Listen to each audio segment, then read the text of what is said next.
Do you think te reo Māori is sexy? No, aroa atu, ai marika. Ai, ko tahi rau oro. Yeah. Yes.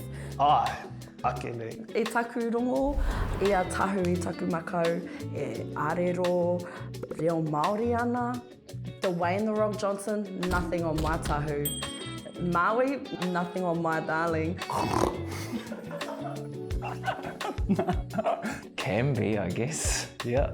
Yes, oh my god, ia wāka ki te au i he tāne taka tāpu i aho, engari ia wāka ki te au tētahi tāne e kua roana i te reo Māori. Oh my gosh, hoki mai ki tō kāinga. Kua ki taku wahine, ki te kore au i te tangata reo Māori, I wouldn't have been as attractive. Nā reira, ngā me, reo Māori. Ia we rongo ana i taku ipo, a ka hurangi kore Māori ana, ai. Uai, uai. Sexy. Sexy. Sexy. Sexy. The sexiest. Kāre he arero i tuake atu.